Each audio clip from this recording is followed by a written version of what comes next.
Okay, welcome to our Bali recap. Oh, you're doing it me. Yeah. All right, welcome to our Bali recap episode on the Provider's Playbook. I had to check. It's been so long since we've done a podcast. I had to check what it was called again.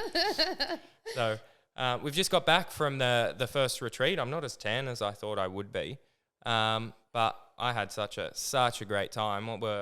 What did you think? Oh, it was amazing. I had so much fun.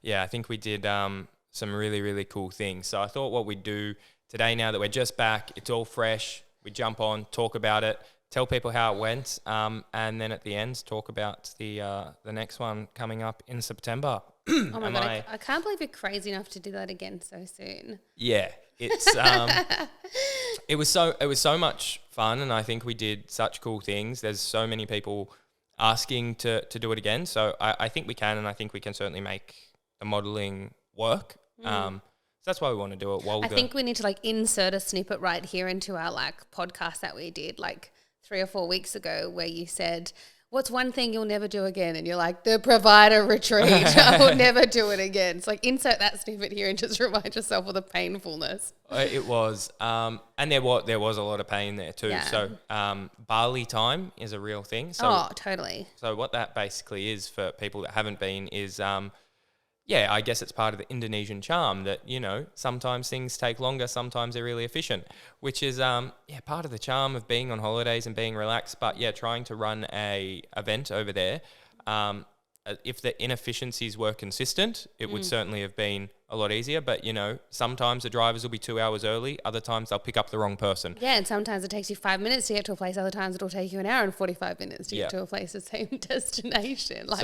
So that makes things understand really their difficult. traffic. I couldn't wrap my head around it. Scooters. You just need scooters everywhere. Yeah, unless you take your partner who has... is very risk adverse. He's like, "I'm not getting back on the back of a scooter." I was like, "Someone feed this man some vodka or something." Well, so we went to Zin Cafe to do the group activity. Yeah. And we all jumped in cars. And then I get a call. We've been in the cars for about 10 minutes, and I get a call from Chris, our videographer, and he goes, "Oh, where's the cars?" And I was like, "Oh shit, we left him at the hotel." And he goes, "Don't worry, I'll get a scooter." Anyway, he messaged us 5 minutes later. He was at the cafe. It was still it was a 50-minute drive in the car. Yeah. So he ended up being the first one there, and he was sitting around for about half an hour waiting for us. So I'm assuming he's probably pretty glad that he did miss the cars, actually. But I mean, on that, can you believe that they've got no lanes, no traffic lights? Or was it mostly roundabouts? There wasn't a lot, right? There was actually no trafficking system from what I could see from an outsider, but yet it was so harmonious. Yeah. I was like, can you just imagine, driving down roads of Sydney and someone kind of cut you off when you're getting off of the M4 and you're like, well, no, effing blind and beat, and there was none of that there. It's crazy. I think, I think we all definitely need to ride scooters next time. But there was actually, so I stayed for a couple of days after, and so did Chance that came. I remember we spoke about Chance on the last podcast we released before we left. Such a cool dude. Anyway, he stayed a couple of extra days. So him and I just ended up getting a villa together. And he ended up buying this whistle. And we got this scooter all the way up to see Tanya because the ATM ate my card. So I was like, "Hey, Tanya, can you send me some cash? I'm going to transfer you some money." So we get this 15-minute scooter all the way up, and Chance had just bought this whistle. So the whole time he was blowing this whistle on the back of the scooter. And I promise you that the scooter rider kept looking over at my scooter guy, talking really aggressively in Indonesian. So you could tell he was just saying, I'm going to drop this prick off the back of the bike. Imagine being on a scooter for 15 minutes with this guy just blowing a whistle in your ear. Oh, my God. So... it was so many fun things that came out of it. But the biggest thing, 100%, was that room we put together. I remember on the first day, the first workshop we had, I said to everyone, the first activity we did was go around the room and tell everyone why you're an NDIS provider. And I remember I got chills, I got goosebumps because I was like, fuck, we got it right. The group that we've put together for this event, we chose 800 odd applications. We chose 30 people to attend, and every single one of them was so value aligned. And that was 100% the biggest outtake, is we got the room incredibly right. We got the best people there. They all had such a good time and built lifelong relationships. I don't know if you've seen in the WhatsApp, but at least 3-4 times a day, people are in there going, hey, can any of you guys take this referral? Can you take this referral? So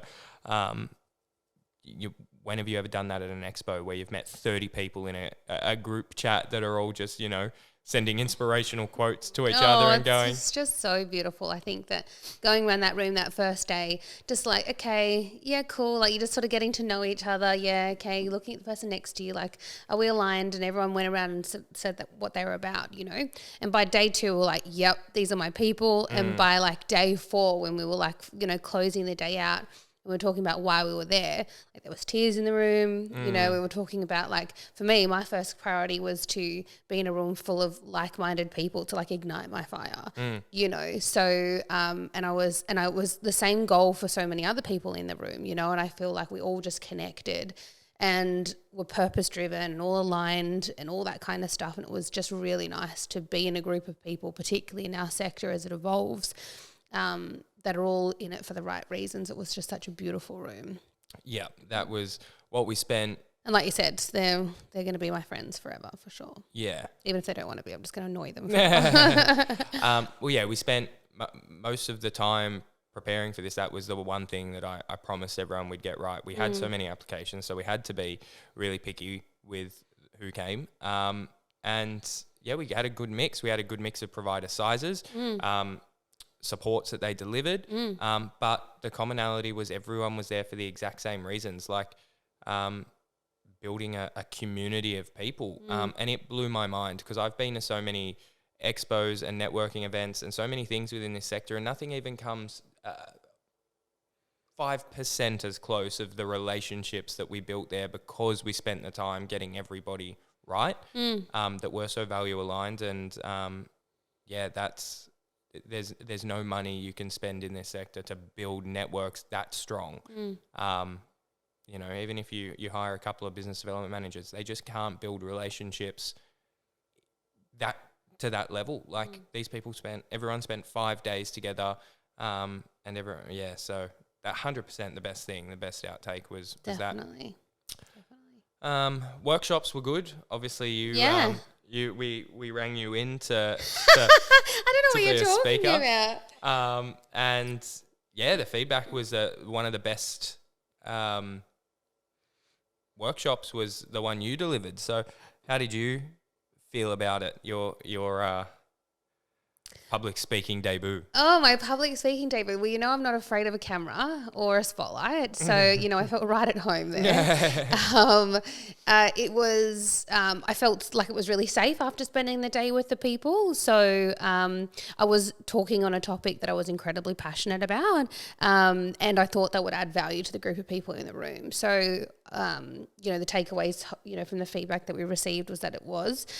And that probably they'd want more of it, if anything. So, I was very, what's the word I'm looking for? Honoured to be able to speak in a room full of people and, give all, my first part of that sort of presentation was that I don't have the answers, and I don't, pretend to know it all either. But what I can tell you is about our journey, and what our hurdles have been, what we've overcome, and hope that you don't have to go through it. You get to sort of fast track it, and that I'm also in a room full of, 30 other providers that we can lean on each other and learn a bit. So it was a lot of discussion, and it was really good. Well, what we were talking about before we jumped on was that I think you're going to present longer, but in 2 parts when we do the next one. So you're going to talk about the same thing, about building a winning team, an amazing team that can support that scale, and then a second part, so a new part to put together on how Alara 10x'd and what it took to do that, because you've done it incredibly fast, but with a rock solid foundation, and that's missing for a lot of people. That even if they get the growth right, the foundation then starts to not be able to support it. So. I could talk on so many topics, so you just let me know what you want me to talk on. Okay, so you're going to do like 5. But yeah, I think we learnt a lot in terms of communication and logistics, it's quite difficult to do that there. So I think I'm going to be over there. A couple of things, right? So tell me, what are your takeaways? So the communication and logistics is incredibly hard in another country where you don't have the infrastructure that we do here. So that was a big takeaway for me. So I think it would have been beneficial for me to be on the ground there earlier. But with that being said, getting things to happen over there is not as easy as it is here. So half of me wants to go over earlier, half of me wants to go right at the last minute, just because organising it from here is easier, but then you almost need to be on the ground to, like we had, like where the accommodation was, I could have gone in a week before and just made sure, like I was, like the signage for the events needed to be fixed on the first morning, for example.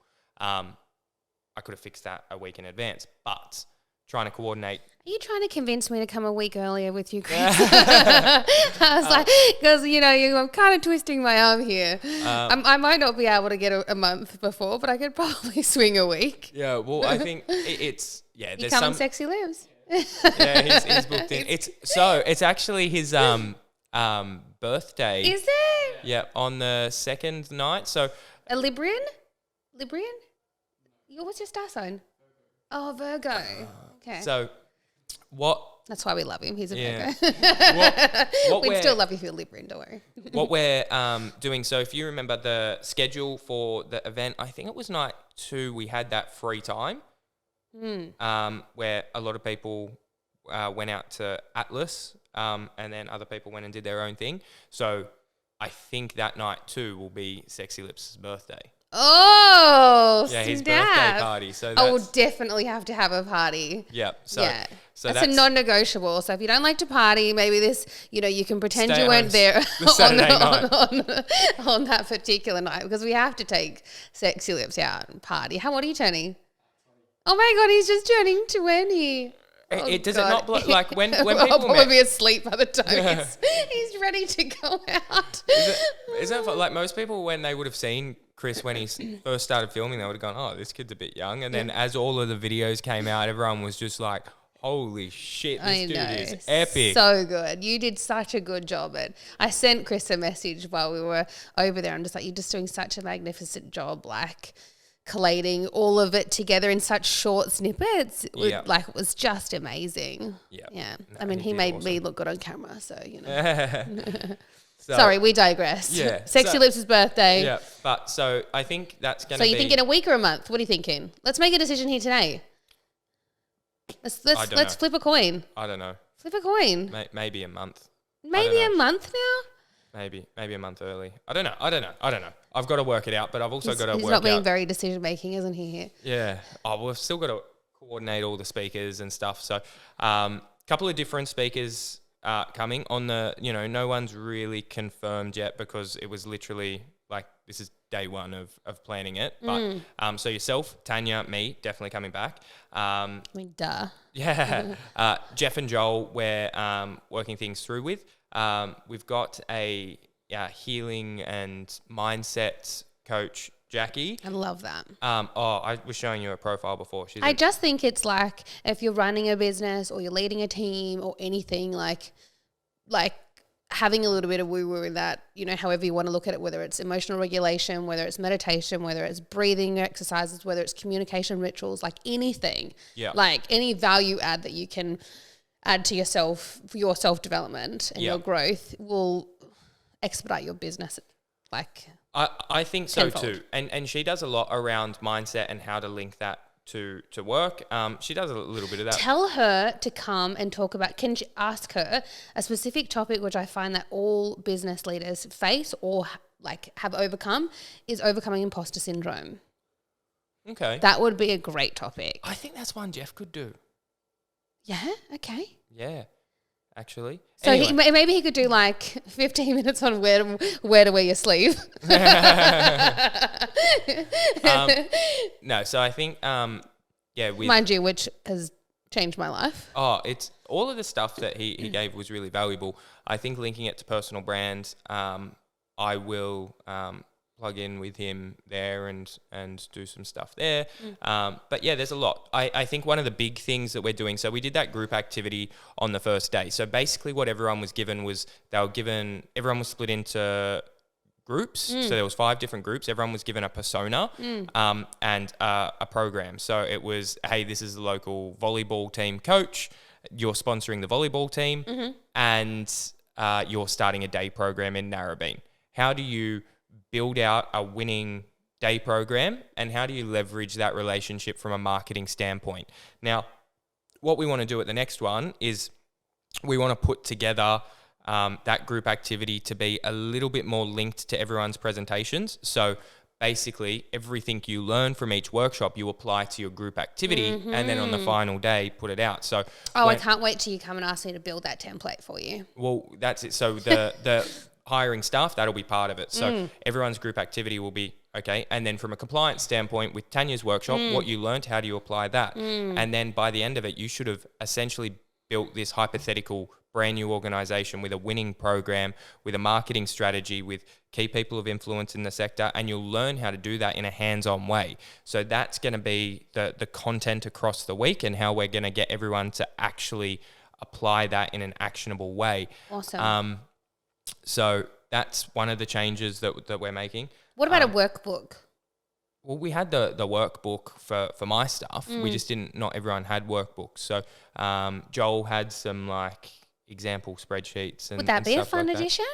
Yeah. So we'll put together a more. I think as speakers, we all provide a lot of value, but I think we need to spend maybe a full day workshopping and going, okay, absolutely, just so that we can make sure that none of us double up and anything that's missed. So that's another takeaway for me. But yeah, we're gonna nail this. Something else that I realized that really surprised me is come day 3, everyone was sort of like, this is information overload. We've got so much information in here, and it's like, I don't want to go quad biking. Like everyone wanted to just pull out of those activities. So I think it's such a massive jam-packed session where you just and probably it feels like sometimes you're getting smacked in the face, right? Like not only getting smacked in the face with like, oh, that's a great idea, but also like, oh, that means I've got to do this, this and this when I get back home, in my business. So your mind's just like a squirrel, like it's like, and then by the time it comes 2:00, you're just like, oh, like give me a margarita and, and a pool bed, so I think that, I know that you're tossing up how you'll do days, whether they'll be longer or whatever, but I feel like, I obviously take feedback from everybody else, but that sort of 6-hour day and then some R&R. Well, and then if you want to have a meal and a cocktail after, we can all come back together. Yeah. Well, what do you think? That was the big thing is all of the feedback apart from one person was 5 days was perfect. So that the time was right. I think it was jam-packed. Like when we look at Versa Expo, I don't know, what did you spend on your last expo? 5 to 10 grand, somewhere in there? Oh, easy. I mean, the stand just for a 3x3 or whatever it was on the last expo we attended was upwards of $4,000. That's before we put any collateral, put people on a booth, put, pop-ups. We did a full balloon backdrop, all of that stuff. So 10 grand plus. Oh, easy. So for less than that, a fair bit less than that, we got 5 days in another country, 5 days of workshops with speakers. We built the best network to exist in this sector.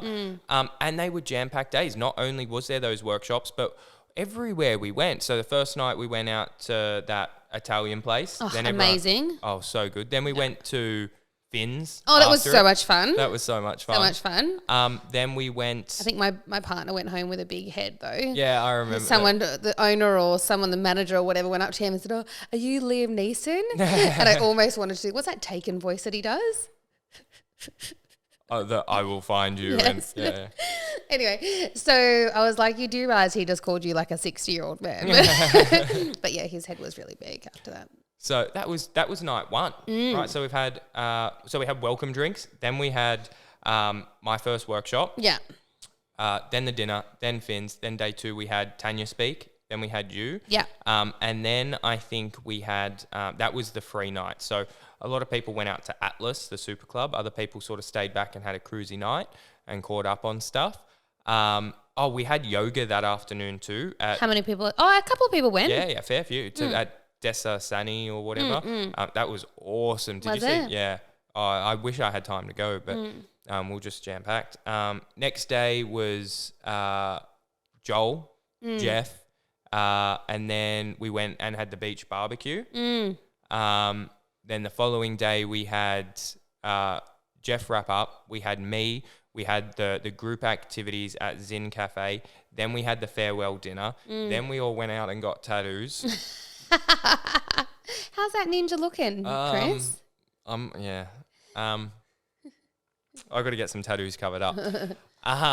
And then the fifth day we did the recap where everyone presented and spoke about, what they got out of it and stuff. But so really day one it was jam-packed. But really day 1 and day 5, like they were sort of shorter in duration. Yeah. It was really those core 3 days in the middle that were just like hectic. bang, bang, bang. Like there was it was a lot. But that's exactly it. Like when you look at it, Expo, you stand there for 8 hours in your booth that you've spent well over 10 grand for, or you come over and it's 5 days non-stop. Like there's 4 dinners in there. There's 3 nights where half the people have gone out, the other half have gone and had an early night to recover and go through their work and decompress, depending what kind of person you are. So there was options for both. Multiple different activities. Oh, the guys went out for sushi one lunch as well. Apparently there was an amazing Japanese restaurant. Hey.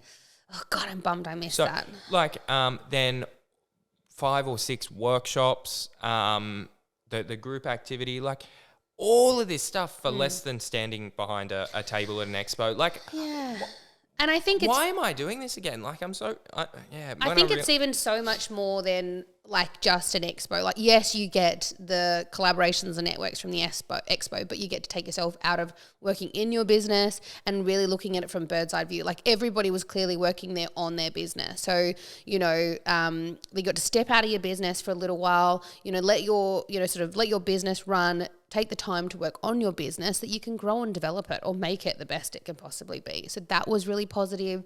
Obviously the connections that you make, like one of the conversations I had with Josh on night 1 at that beautiful Italian restaurant was, one thing we wanted to take away was like when I was having a challenge in my business or you're having a challenge in your business, you can go, I'm going to ring, Josh, because I know he's overcome that before. Or, if someone else is going to go set up their first still in Melbourne, then I go, Rach, where do I get started? So just being able to have a network and a community of people that you can lean on, then obviously even just referrals, like, you're building a team of like-minded people who you trust and believe that you're doing good work in the sector.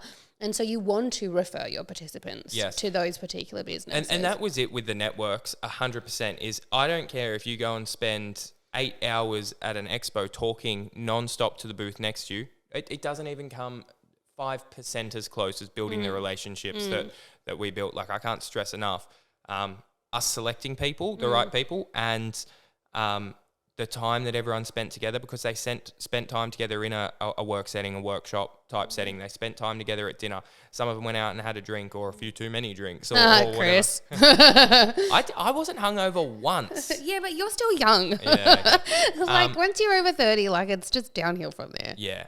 Well, that is one of my takeaways actually, is I made sure that like even on the free night, everyone went to Atlas. And I was spent, right? But I still showed up for 20 minutes and had a drink with everyone and then went back. But yeah, for me, I realized that I don't need to be on all the time. Like everyone can go out, and like I just felt like I needed to be the last to leave and the first to be there, because it was my event. And I realized like, yeah, I was there night 2. Like I don't want any more alcohol. Like I just need to, but I wanted to make sure the last person to leave was me and the first to be there in the morning was me. So that's probably something we might do a little different is, sure. I do need to take some downtime there, but I don't mind. I think I still had enough energy. I think it was the 4th night in and I was like, fuck it, let's do this again. So I think you put it all over Instagram, didn't you? Yeah. I then was pretty drunk. Yeah, and there was no coming back from that. I think you were too far committed, you know. But even like just having so many beautiful conversations, like so many deep connected conversations, so many laughs, you know, sharing everybody's journey, hearing about so many cool things that people were doing in the sector. Like, we have to get Storm on here. Yeah. I mean, we won't, you know, plug her just in case, you know, she doesn't want us to just yet, but what she's doing in the space is just amazing. And where was I going with that? Just everything amazing that everyone's doing. Celia with her day program. Yeah, but I was gonna Chance with his mentoring programs. Yeah. I just had something to wrap that up into a nice sentence, and it's just everyone doing really innovative and really cool things to really change the sector. Josh with his events, Chance with his mentoring, Levy, he's such a good guy. He's doing some really cool things too, starting to go into like SIL and SDA stuff. Totally. And it wasn't a room full of competition, it was a room full of fucking awesome people that's where I was going with that. I remember it came back to me. I should have turned something over. Collaboration, but also, you know, that like we were there to like pump each other up, if anything. Like, I've had conversations with multiple of the people since we've been back, and I'm like, how are you feeling? They're like, absolutely amped. Like, pumped, like, can't wait to just crack on, get stuck in. Like, you know, as soon as the day I walk back into the door, everyone's like, how are you, Rachel? I was just like, you guys better get ready because we are about to like go, you know, I've got all these ideas, like, everybody let's sit down and just like, let me brain dump on you guys, you know. And everybody I was talking to was having the same thing. They were just so amped, so pumped, couldn't wait to go back and serve their business, you know. So, I mean, that's like 5 things, even outside of expos. Yeah, I think we've absolutely destroyed the expo model now, for sure. I'm sure there's still a place for it. There's not at all.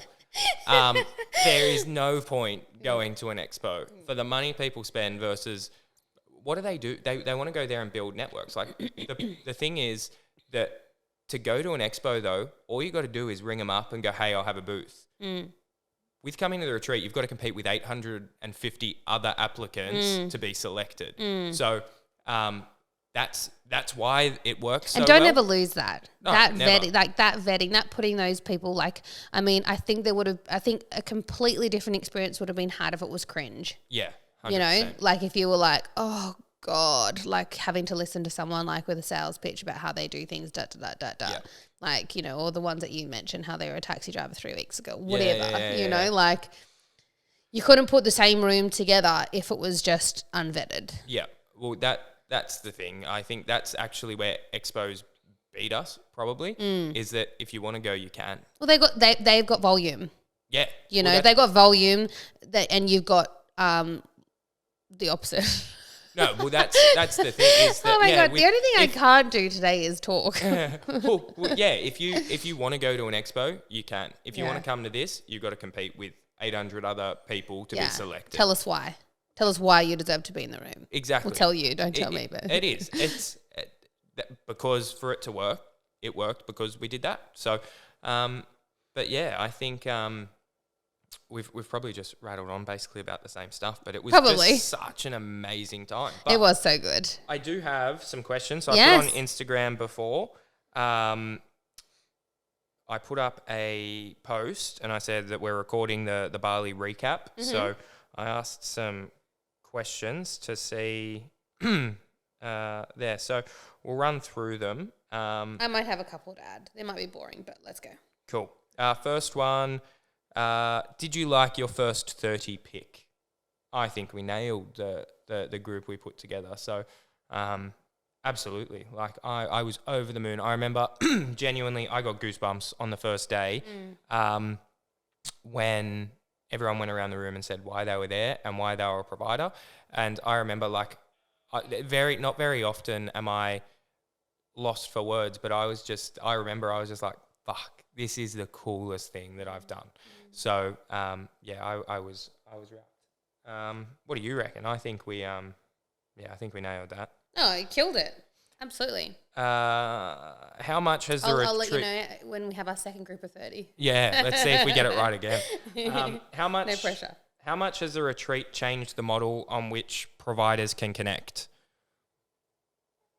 I think we've just spoke about that for half an hour. Yeah, I think everything I just said, just put on repeat. Yeah, there is nothing in this sector that comes even 5% as close as what we created. But also, I don't think that we would have all met one another had we not been in that room together. 100%. You know, a few of us were from like different areas, different states, doing different things. Like there would have been no reason why I would have needed to connect with, you know, another SIL provider down the road, you know, until I was put in the room with one. Yeah. You know, and I absolutely adore them. Yeah. You know, so like I think that also is an additional thing, is that we probably wouldn't have met or connected with one another had you not put us in a room together. And how much value does everyone have to offer each other as well? So yeah.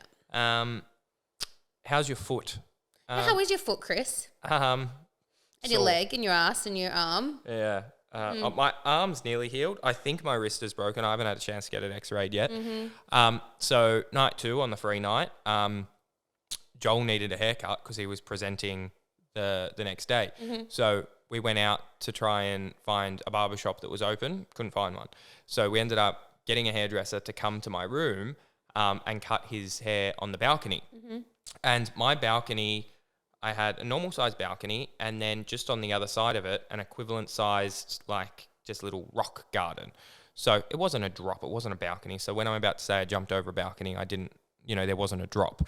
Anyway, so Joel sat on the chair getting his hair cut. His phone slips out of his pocket and onto the other side of the railing. So I've jumped over the railing to get the phone back, not realizing that all these things on the other side were this volcanic rock. So I've jumped, fallen, so hard. The hole in my foot was so deep, and then we were all laughing about it, and then Jeff was like, "Oh shit, that's not funny," and then pointed down at my toe, and it was spurting blood. It was so bad. Anyway, so what not to do in Bali? Anything that Chris does. Yeah. I think you need to write a list of how not to fuck your shit up in Bali. We ended up fixing it. I walked with a limp for a fair few days. Yeah. It ruined my beach barbecue outfit because I had to walk around with a strapped foot. I mean, how will he survive? That was like the pinnacle my outfit. Beach barbecue outfit. That was the pinnacle outfit of the event. Oh, Jeff will love to listen back to this. You see what you've done to this kid? Anyway, but yeah, the foot's not entirely healed, but pretty much. Wrist, yeah, I think it might be broken, but all the cuts are gone. I've still got like lumps on my back. Can't sit down? Yeah, I can't sit down comfortably. It still hurts. So yeah, I'm not entirely healed. Okay. But you shall survive. my tattoos are but yet I want to go faster. back into it all over again in September. Yeah, I'm not jumping over any balconies. Yeah, that's true. Oh, okay. Venue. Would you pick the same venue again? No. Okay. Yes. No. Yes, no. Yeah. So Is it yes or no? It's we're going to look for other options first. Function room was awesome, amazing. Great. If the Cold, rooms but I were- mean, every air-conditioned room is. Yeah, that was my fault. They asked what temperature, and I said, because of how hot it is outside, like people are probably going to be sat in there maybe in a little bit more formal attire. So I said to crank the AC. So my fault. People just thought I was really weird coming out there in a like fully fleeced jumper. Yeah. They're walking around in their bikinis. I'm like, okay. Function, but yeah, like there was a little bit lacking there, but it was the fact that we all got to stay together, everyone got their own room and stuff. It was an uphill battle trying to coordinate everything. Like that was our 4th venue that we ended up at. I reckon you interview venues. Well, yeah, we're like you're about to take, book 30 plus rooms. 36 we're doing at this one, plus conference speakers. room. There's plus our staff there. We're going to have 45, 50 people. Yeah, like you're going to book out, could be a whole resort depending on how large the resorts are, So like interview them, like set your expectations, like put me on that call. Yeah. Okay. Yeah, we will. But Yeah. so, look, if we have to run it back there, then so be it. It certainly wasn't. It was really, really nice. The problem was just, like the fact that we had the same food every day and Yeah. stuff, like just little changes that I'd like to make. But I think we could address that with them. But they did. They set up that function room amazing. So agree. yeah. What Sorry, was your questions. next one? After completing the first retreat, how was the whole experience with value for dollars? I think we've addressed this. Like, go and spend 10 plus grand on an expo and then come to this and tell us that we haven't absolutely destroyed expos. If you own an expo company, Yeah. you know, getting a okay. What was the ratio of shirted Chris to shirtless Chris?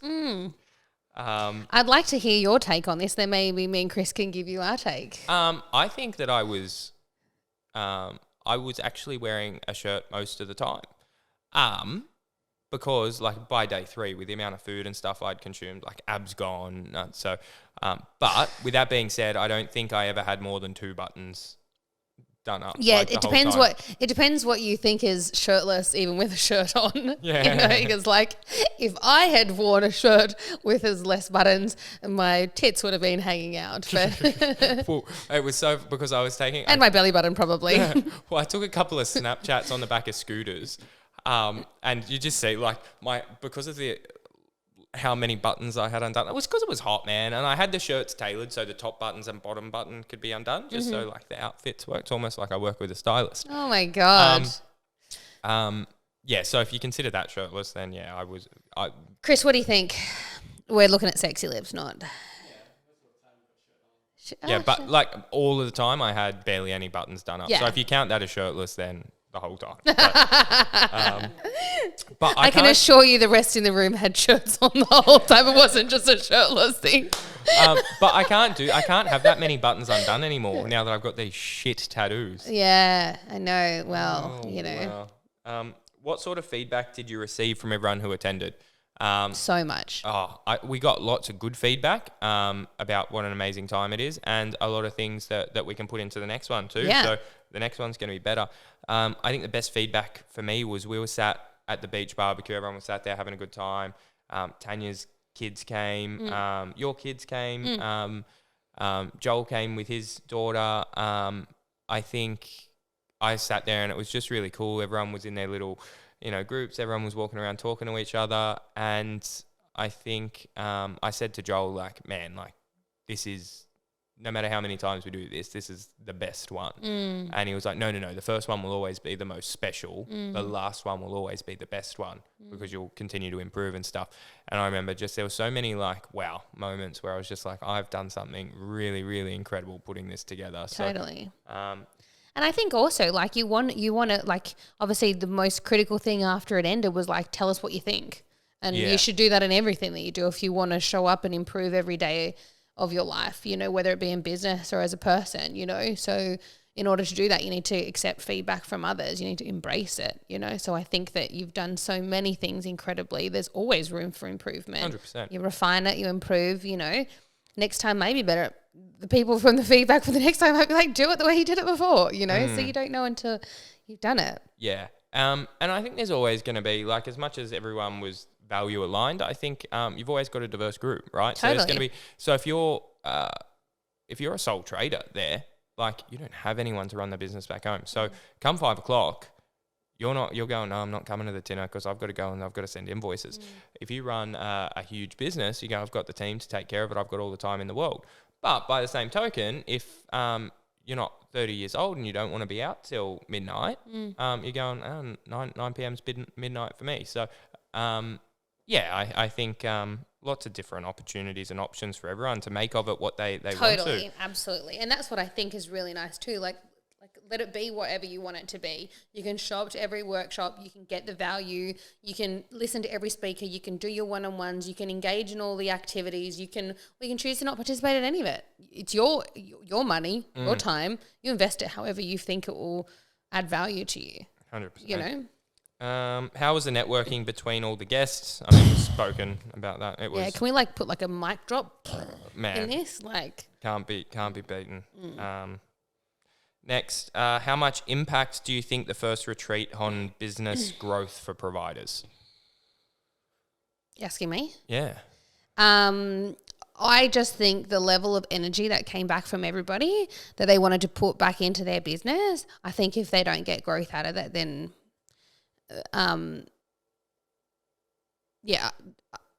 I just don't think they're in the room. I think everybody will come back and want to grow and scale their business if that's where they want to go with their business, if that's what align with them. I mean, a lot of the people were like, they don't want to grow as much as certain people in the room. You know, that wasn't what they wanted for their business. They wanted to get to a certain size. So like, I think it was probably not even like growth and scale, but it was more so really looking at your business and what you wanted for your business, and for your participants that you support, refining that and then coming back and implementing that. Yeah. And I think there was so many channels for that growth as well. So not just the workshops, but that network enables you to grow, because you now have a key network of so many people that can help you and relationships strong enough that people will go, hey, 100% come spend 4 hours with me to let me help you. The advice everyone gave to each other there, the energy, the motivation and things as well, like even just a couple of days to enjoy some time off. There was impact growth-wise on the business, I think, again, unmatched. Just having that it's not often you take yourself out of your business and have a bird's eye view, so I think that was really powerful. And I think it's great for people to be able to not feel guilty about taking some time off from their business because they still are working on their business. For a lot of people, you'd go to a NDIS transformation freaking summit for 3 days, and not blink an eye and listen to some. I'm gonna have to be really careful what I say. Some really monotone, government official, talk about, the pricing structure of the NDIS, like, and everyone's falling asleep, I think that, you wouldn't even feel guilty about that. Yeah. And then for literally, like, it's just value for money wise, like what you're getting out of it. And then some people have even said, what about the optics of it? Providers over in Bali, like, I would straight away reply with, what about the optics of paying over 10 grand to go to an expo where you stand around? You get 5 days to improve your business. And at the end of the day, what we want is fantastic, incredible providers to grow, to be able to provide really high level care and continue to change this fucking world. Like, but you look at NDIS conferences in our current country, in our state. Yeah. Same price. Yeah. To go and speak to, like, I suppose it's just what aligns best for you. I think the optics of it is that everything else out there is not so much a waste of money, but it just doesn't deliver the same value. I think from going to an expo from a branding exercise, it's the same as putting something on a bus and just being there to be there. But yeah, as in, if you really want to do deep work on your business and grow and scale it, this is an event for you. This isn't opportunity for you to put a sign up. And it's so diverse too. Like, it's not just like, like you had such a diverse group of speakers there that could add value with different facets of your business rather than just being NDIS or just being sales based when you go into an expo, like a selling tool. Like, it was just. Yeah. All right, what are your other questions? That's all from me. That's all the questions that I'm going to ask you 3 quick ones. Best place you ate? I don't know. Maybe Frankie's. Last night, or the beach barbecue. Oh, I didn't eat at the beach barbecue. Remember, I got sick. Yeah. So Frankie's? Frankie's is where? Seminyak. Shout out to Frankie's at Seminyak. Oh, that was so cool too, because a lot of people that were like, no, I'm not getting on the back of a scooter. And then that night, like, after they experienced the traffic going to Zin Cafe, they were all like, okay, I'll brave it. I'll get on the back of a scooter. Wasn't the whole reason why you went to Frankie's is because that lady used to work for an NDIS provider in Australia? Yeah, something like that. Yeah, like she used to work, I don't want to like throw names on it, but I think it was like CPA or something. Oh, yeah. Yeah, so, and now she was like, fuck the NDIS sector, I'm going over to open a restaurant in Bali. The food was awesome. You know where else? I went to Sisterfields for breakfast with Chance one morning. Okay. And every time I've been to Bali, I've gone, because everyone says, Sisterfields is the best. And I've gone, man, like, it's so overrated. And I went there and I was like, I get it now. Like, it was actually really awesome this time. Sisterfields? In Seminyak, yeah. What about you, Sexy Lips? Oh, Zin Cafe, was it? Well, Zinc Cafe was good, but like the cafe we went with Jeff. Oh, The size is yeah. massive. Yeah, that was a cafe up in Canggu. Okay. That was good. Okay. Where was the best food you ate? Copenhagen. It's this quaint little cafe just up the road from where we were staying, and you got to pick like your butcher's board. So you could pick a protein, a carb, a sweet, a savory. So like, you know, you could pick like sourdough with butter, you know, eggs with chives, you know, little scroll or whatever. I had these spiced mushrooms. Oh, like don't even. So like, yeah, it was really fun. It came out on this big butcher's board. I mean, my kids completely had trashed the restaurant before we left, but it was a vibe. Okay, best cocktail you drank?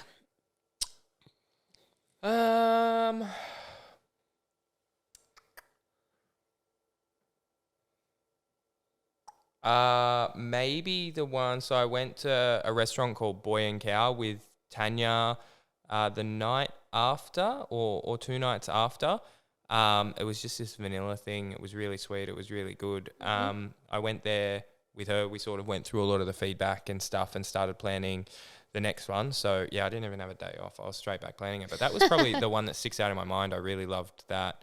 So it was called vanilla something? I don't know. I can't remember what it was called. What it was I called. remember, but it was at Boy and Thanks Cow. for that, Chris. Really insightful. It was at Boy and Cow. Okay. And I drank a lot of Moscow Mules. while I was Moscow over there. Mules. Okay, they were the ones with the lychee inside, right? Yeah. Okay. I got no idea, but I just had it at one place and it was all right. So I just went, all right, I'll just keep getting that. Yeah.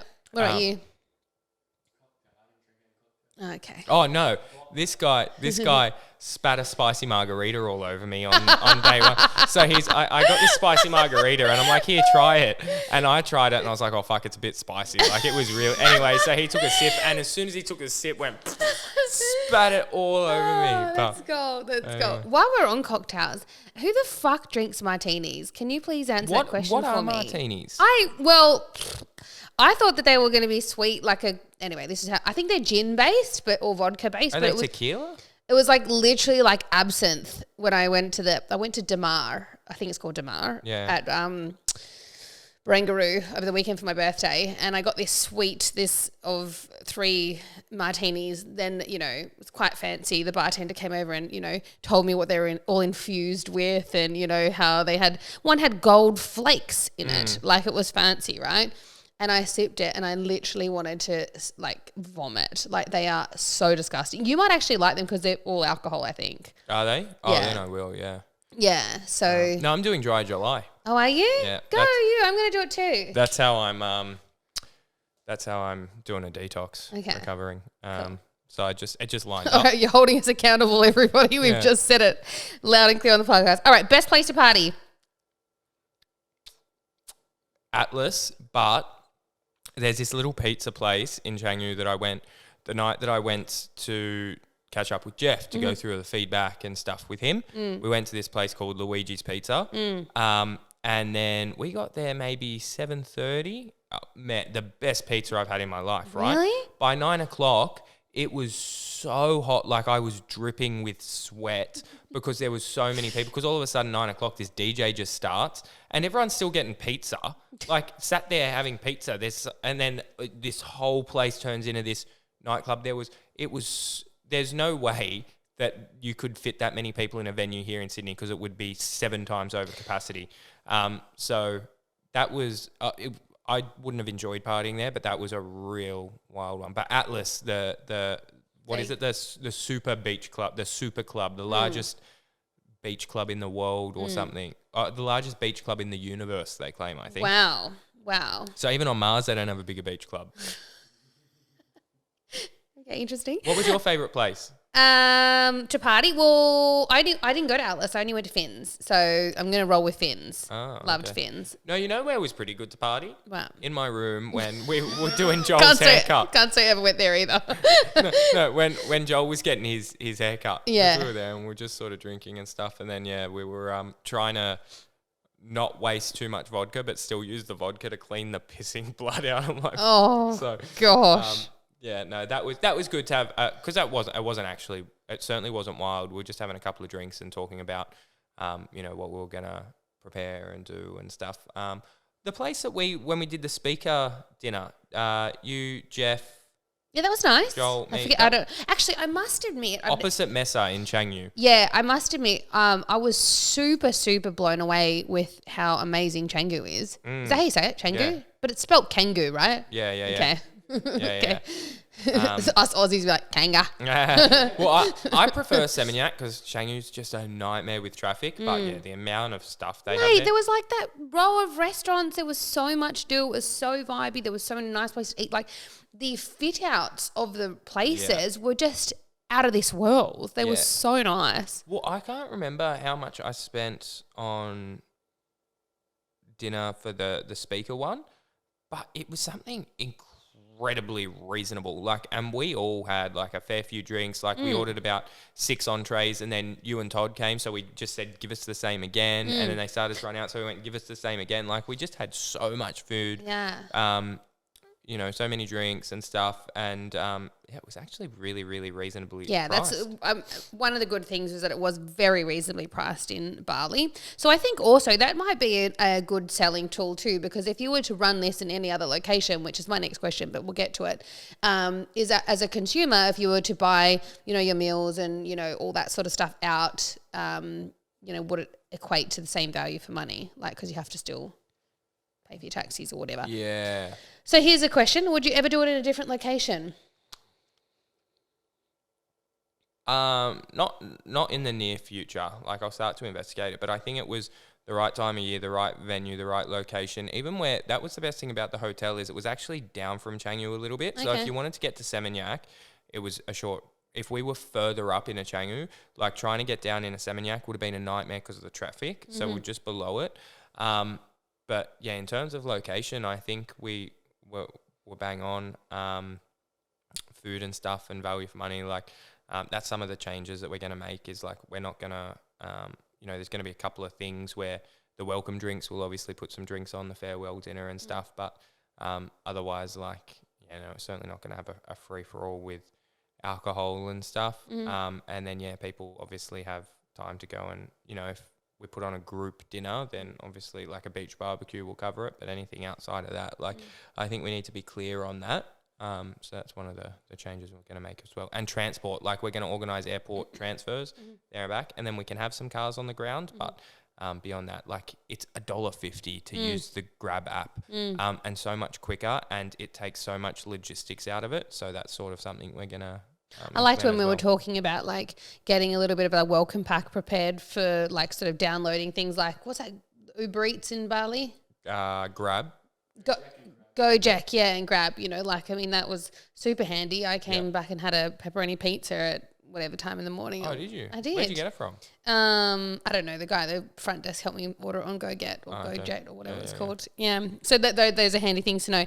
And I suppose my final question is massive, massive achievement for you. So, like, how proud of yourself are you? I am. I really, really am. It was one of the most, the most excited I've been, but the most sort of like reflecting upon it. Like at Atlas, when I was stood there and there was so many people, and I just wanted to go home, and we're trying to find a hairdresser for Joel and stuff. And I was just like, but wow, this is so cool. This infinity pool over the beach. Everyone's there. I don't even need to be here. Like, it's almost like people are like, fuck off, Chris, let us, you know. So yeah, it was special. And I think the most aligned you've ever felt too. Yeah. Because I mentioned it before, there was a couple of times where I was quite disheartened when I was going through and doing a lot of the vetting for the people to come. It's a couple of other things is I realized that I can delegate that. Like, I had never trusted anyone to help put that room together, but then I put, you know, Carl, Hayden, Adam, Ali, the boys on to do all the vetting for me. They all have experience in this sector. So I sort of set different parameters. Like, one of them was a support worker, and I said, is this a provider you would work with before you put them forward to have the final vetting call with me? That's how you make the difference. One of the others' mum works in the sector, and go, would you want her to work there? One of them had. So, like, there's different parameters on when they decide on how they get put through, and then I still make the final decision anyway.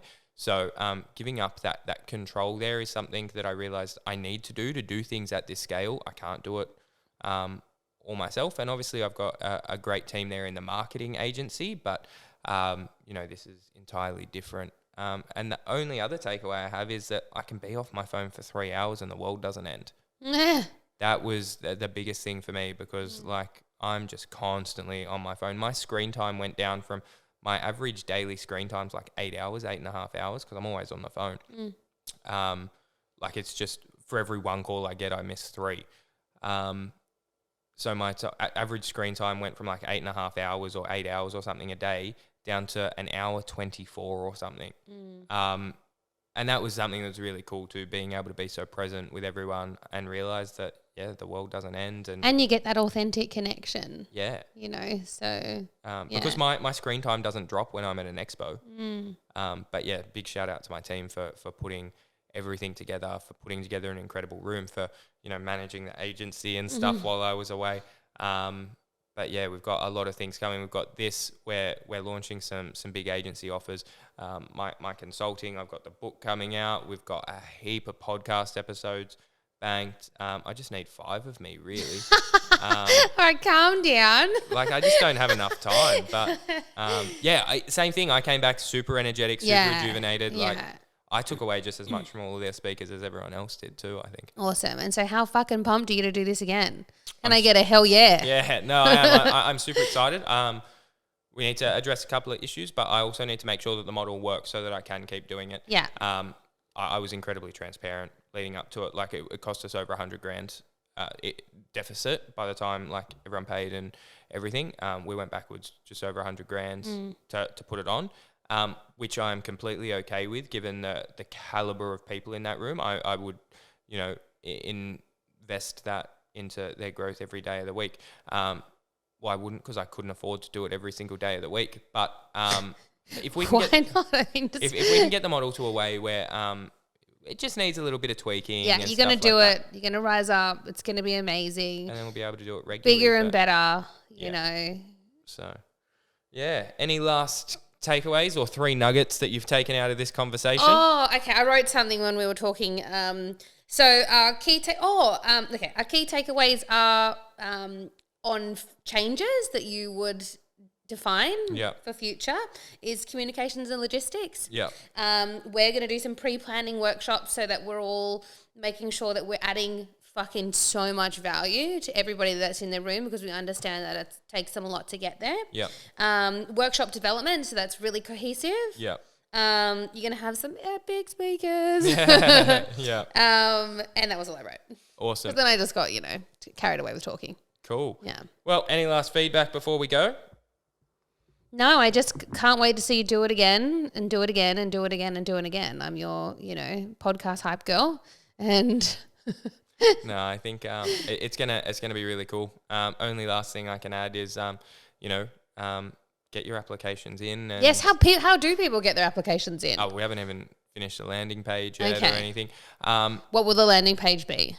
It'll be on the Grow DSP website, or you'll see my head in ads. Can we add it to the description in this podcast? Yeah, we will. Let's do that. All right, check out the link below. Yeah. Isn't that what they say on socials, Chris? Yeah, well, we've got about 10 or 15 people that have already been referred and stuff, that from that we haven't even asked the group. I haven't even announced to the group that we're doing it in these dates.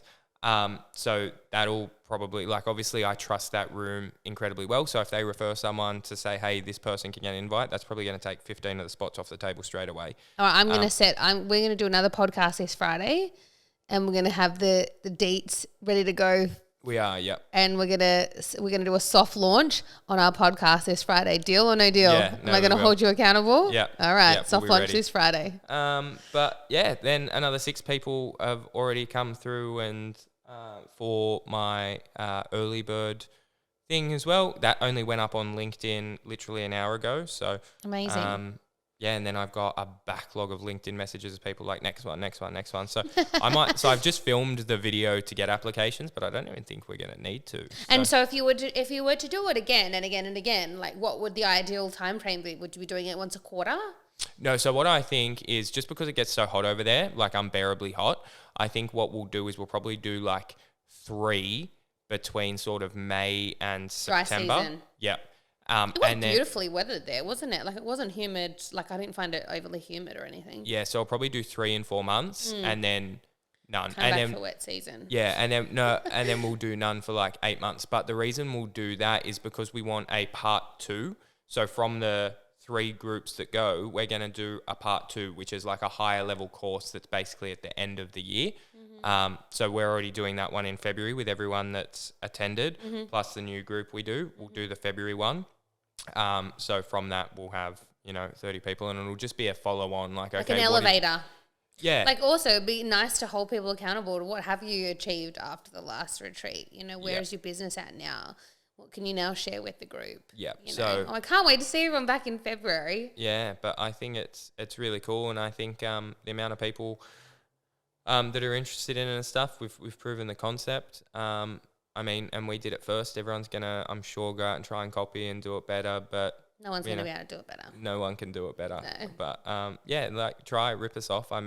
Everyone else does anyway, but everyone knows if you we're walk the down the OGs streets of Bali, there's plenty of rip-offs there. Yeah, that's it. So, if there is anyone else, the side malls back streets of Bali. Yeah, if anyone else does try to do it, just know that it's the Seminyak version of what we've done. The Seminyak Louis Vuitton special. All right, that's all from me. Let's wrap it. Peace out. See ya.